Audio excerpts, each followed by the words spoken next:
Students, let's continue with the another reactions of the amine. In previous lecture, I can told you about the reactions of amine, and now carbylamine reaction. What is carbylamine reaction? Previously in haloalkanes, I can explain you about the isocyanate test or carbylamine reaction. It is a primary amine. ये बच्चों primary amine है और ये आपका कोई भी alkyl halide ले लीजिए या यहाँ पे क्या है एथिल ब्रोमाइड.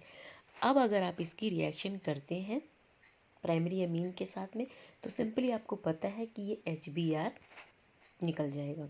ठीक है, जब ये HBr निकल जाएगा तो ये आपका क्या बन गया प्राइमरी से बेटा सेकेंडरी अमीन. अब जब सेकेंडरी अमीन एल्किल ब्रोमाइड से रिएक्शन करे या मेथिल एथिल ब्रोमाइड से तो फिर ये HBr देन टर्शरी अमीन बन गया. ये देखिए CH3CH2 यहाँ 2 टाइम्स और ये 3 टाइम्स है. देन अगर टर्शरी अमीन एल्किल ब्रोमाइड से रिएक्शन करता है तो यहाँ पे कोई भी हाइड्रोजन अवेलेबल नहीं है जो कि HBr निकाल सकेगा, तो आपका क्वाटर्नरी सॉल्ट बनता है जो कि अनस्टेबल है. ये क्या करेगा ब्रोमाइड को इलेक्ट्रॉन दे देगा. तो मैंने आपको बताया था कि नाइट्रोजन पे फिर पॉजिटिव और ब्रोमीन पे नेगेटिव. तो ये एक सॉल्ट होता है जिसका नाम है tetra ethyl ammonium bromide ion. ठीक है, तो टेट्रा एथिल अमोनियम ब्रोमाइड ये क्वाटर्नरी सॉल्ट है जो कि अनस्टेबल है. तो अगर हमें टेस्ट करना हो तो हम ये देख सकते हैं कि हम अमाइन की कैसे ये एल्किल हैलाइड से रिएक्शन कराते हैं. ये है आपका isocyanide test. Then reaction with carbon disulphide. CH2 is known as the carbon disulphide. अब कार्बन डाइसल्फाइड के साथ में रिएक्शन हो रही है तो अब ये देखिए आपका इसका स्ट्रक्चर ऐसे होता है. ये आपका क्या है कार्बन डाइसल्फाइड. ठीक है, तो इस नाइट्रोजन से आप इस कार्बन को जोड़िए. ठीक है, तो ये CS हो गया एक. ये देखिए CS, इस S को आपने ऊपर लिख दिया और दूसरे वाले S ने इस H के साथ में क्या किया बॉन्ड बना लिया. ये देखिए. ठीक है, तो ये क्या बन गया यहाँ पे देखिए ये S था तो ये H यहाँ पर आ गया. ठीक है, और ये आपका ऊपर चला गया. ये देखिए ये है, तो इसको अगर हम ऐसे लिख दें और ये आपका एक है तो ये वाला देखिए ये ऊपर लिख दिया है आपने और इस पेस पे ये हाइड्रोजन आ गया तो ये आपका कंपाउंड इंटरमीडिएट बना. अब इसकी आप किससे रिएक्शन कराते हो, इससे मरक्यूरिक. ठीक है, ये आपका क्या है मर्क्यूरिक क्लोराइड से कराते हो. तो यहाँ पे देखो बेटा ये 2Cl दिख रहा है आपको, तो ये एक हाइड्रोजन और ये एक हाइड्रोजन 2HCl निकल गया और मरकरी एक S के साथ में. ठीक है, ये आपका क्या होगा यहाँ पे देख लीजिए HgS हो गया. बाकी C2H5N ये बॉन्ड आपका यहाँ से निकलेगा तो यहाँ आ जाएगा N double bond C double bond S आपका ये आ जाएगा. ये S भी यहाँ से निकाल सकते हो या ये बॉन्ड शिफ्ट हो जाएगा. ठीक है, अब देख लीजिए वो आपका क्या था प्राइमरी सेकेंडरी अमीन से रिएक्शन होगी. तो ये देखिए यहाँ पे CH3 होगा लेकिन यहाँ पे क्या है कि ये रिएक्शन नहीं देगा. यहाँ पे ये इंटरमीडिएट तो बेटा बनाएगा. बनाने का मतलब ये है कि NCH3 होगा, ये हाइड्रोजन यहाँ आएगा. लेकिन जब आप इसकी मर्क्यूरिक क्लोराइड के साथ रिएक्शन करोगे तो ये कोई भी रिएक्शन नहीं देगा. यानी सेकेंडरी अमीन ये आपकी रिएक्शन नहीं देता है. ठीक है, ये देखिए यहाँ पे क्या था ये रिएक्शन इससे दे रहा था क्योंकि यहाँ पे आपका क्या था हाइड्रोजन एक अवेलेबल था. लेकिन यहाँ पे क्या है एक भी आपका ये CH3 है. यहाँ पे हाइड्रोजन क्या है अवेलेबल ही नहीं है तो इसलिए रिएक्शन नहीं देगा. देन आते हैं reaction with Grignard reagent. Grignard reagent बेटा आप पढ़ चुके हो कि RMgX is known as the Grignard reagent. ठीक है, तो इस पे क्या होता है पॉजिटिव. ये C2H5 है, यहाँ से आप एक हाइड्रोजन निकाल दीजिए तो वो पॉजिटिव के फॉर्म में निकलेगा तो इसमें नेगेटिव आ गया तो C2H6 बन गया. फिर क्या बचा MgBr और जो इसका C2H5 का एक बॉन्ड रह गया उससे NH और ये एनिलीन का ये बेंजीन रिंग ऐड हो गई. तो ये आपका आफ्टर ग्रिग्नार्ड रिएजेंट ये आपका प्रोडक्ट बन जाएगा. ये एनिलीन है. It is ethyl magnesium bromide known as the Grignard reagent. It is a common formula. Then hydrogen यहाँ से निकलेगा तो उस पर पॉजिटिव होगा, C2H5 C2H6 बना देगा, बाकी ये यहाँ पे ऐड हो जाएगा। ठीक है। देन ऑक्सीडेशन, सिंपली आपको पता है कि पोटेशियम परमैंगनेट की प्रेजेंस में ऑक्सीडेशन होता है।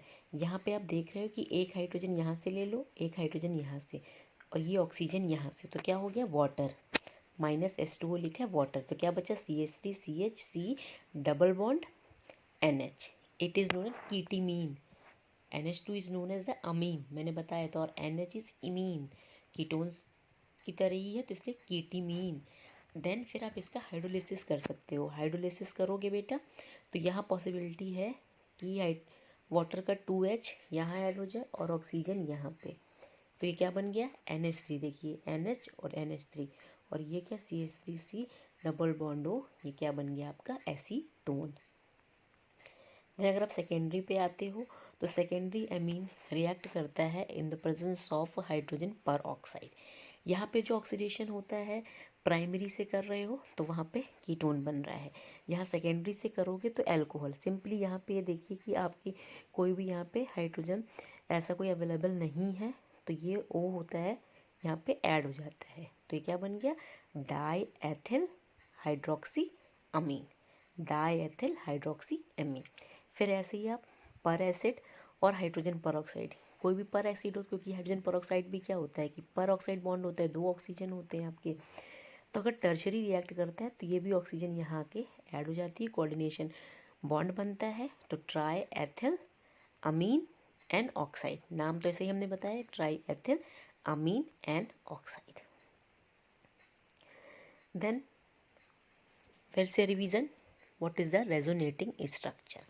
रेजोनेटिंग स्ट्रक्चर देखिए बेटा, हमने ये एक बनाया है, हम अगर ये वाले बॉन्ड को इधर ले जाएं तो इसे कैकुले स्ट्रक्चर है, क्योंकि मैंने आपको बताया कि डीलोकलाइजेशन ऑफ पाई इलेक्ट्रॉन हो रहा है, तो हम इसको इस तरीके से भी लिख सकते हैं, चाहे इसे भी कंटिन्यू करो चाहे इसे, दोनों देखिए सेम ही है, बस ये कि ये जो आपके पाई बॉन्ड है वो क्या करते हैं डीलोकलाइजेशन होता है, तो हम इसको इस साइड भी कर सकते हैं। हम यहाँ से स्टार्ट करते हैं रेजोनेटिंग स्ट्रक्चर।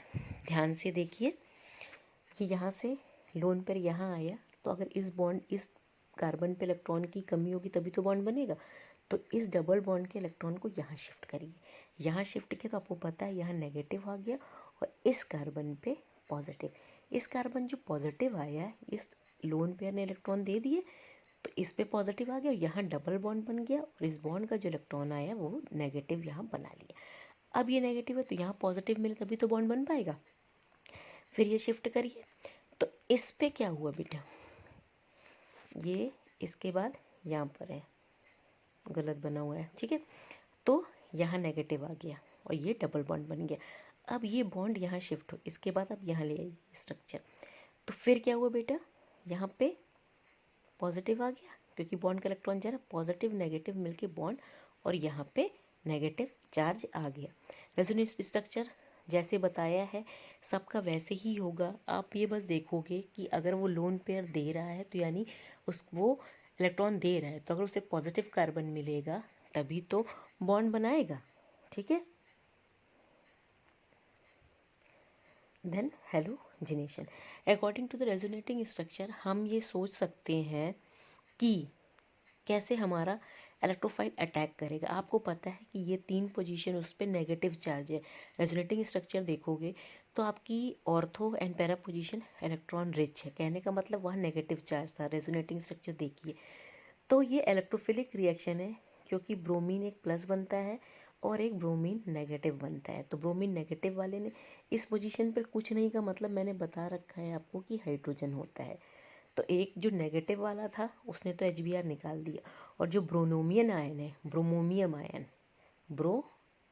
आयन है, वो bromonium ion ortho and para दोनों पे क्या करता है ऐड हो जाता है, और क्या बनाता है 2,4,6 ट्राइब्रोमो, 2 4 ये 3 हुआ, 5 6 और इस 1, 2 4 6 ट्राइब्रोमो एनिलीन इट इज़, ये है ब्रोमीन वाटर। जब ब्रोमीन वाटर डालोगे तो हेलोजिनेशन होता है। देन नाइट्रेशन डायरेक्ट नहीं होगा अमीन का, तो सबसे पहले हमें एसिटिल क्लोराइड डालते हैं, तो सिंपल है, यहाँ से एक H और ये Cl, HCl निकल गया, रिमेनिंग जो भी था NHCOCH3 ऐड कर दो। अब नाइट्रेशन होगा, कभी भी आपको HNO3 और H2SO4 दिखे तो नाइट्रेशन होगा। तो नाइट्रेशन क्योंकि ये आपकी पैरा पोजीशन पे होगा, क्योंकि ऑर्थो पर प्रोडक्ट जो बनेगा वो क्राउडीनेस हो जाएगा, स्टेरिक हिंडरेंस हो जाएगा, तो पैरा पे ऐड हो गया।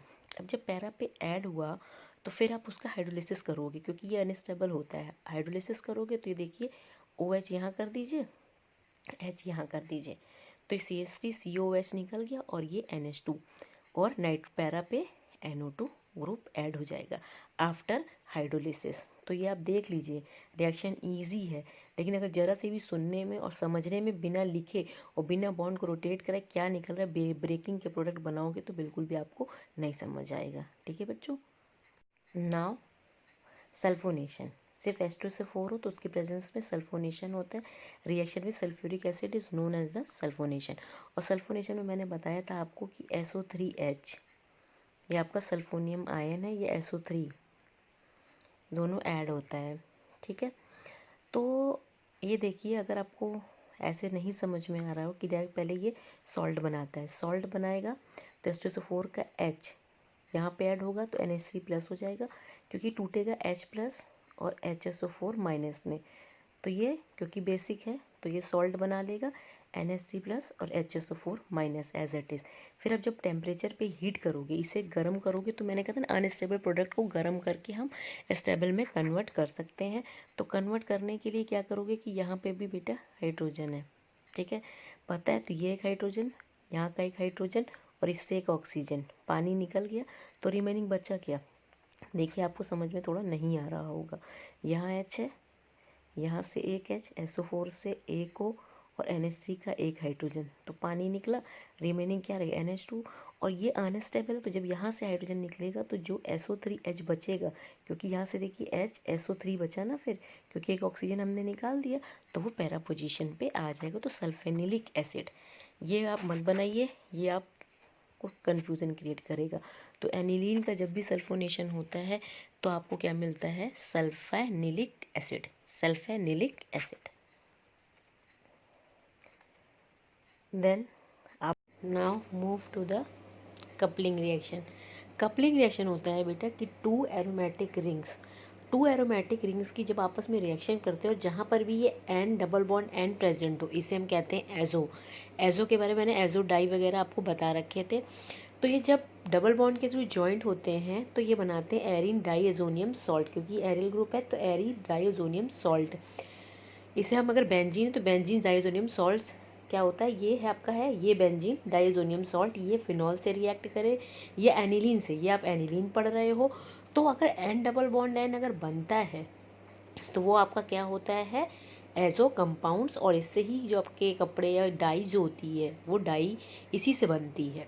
तो दिस इज आपको मैंने बताया था C6H5, इसको आप इस तरीके से भी लिख सकते हो, C6H5N2Cl माइनस, N2 पे प्लस और Cl पे नेगेटिव। ठीक है, तो ओपन करोगे तो ये सॉल्ट के फॉर्म में ट्रिपल बॉन्ड लगाया गया, तो N पे पॉजिटिव और Cl पे नेगेटिव। अब इसकी रिएक्शन किससे करा रहे हो आप, फिनॉल के साथ में, in the presence of any base या एल्कली। तो ये देखिए यहाँ से HCl निकल गया, HCl निकलने के बाद जो भी रिमेनिंग हो, ये benzene ring and double bond N up हो जाएगा, और ये फिनॉल ग्रुप, ये आपका क्या है, ये HCl निकाल दीजिए, HCl का जो H होगा वो OH के साथ में पानी बना लेगा। अगर आप ये H2 नहीं लिखोगे तो भी रिएक्शन आपकी सही होगी। अब एनिलीन से करा रहे हो, फिर बेंजीन डाईएजोनियम क्लोराइड, इसे हम एजो भी कहते हैं। अब ये यहाँ से HCl निकला, फिर वही देखिए, और आपका यहाँ पे OH था और यहाँ पे NH2, तो para hydroxy azobenzene, N double bond ON को क्या कहेंगे, एजो, और पैरा एमिनो एजोबेंजीन। तो ये रिएक्शन बहुत इंपॉर्टेंट है, इस पर शॉर्ट नोट आता है कि write short note on the coupling reaction. Coupling reaction is those which benzene diazonium chloride reacts with any benzene ring, phenol और या aromatic amines, then form dyes या N double bond N compound, it is known as the coupling reaction. Then uses of amine.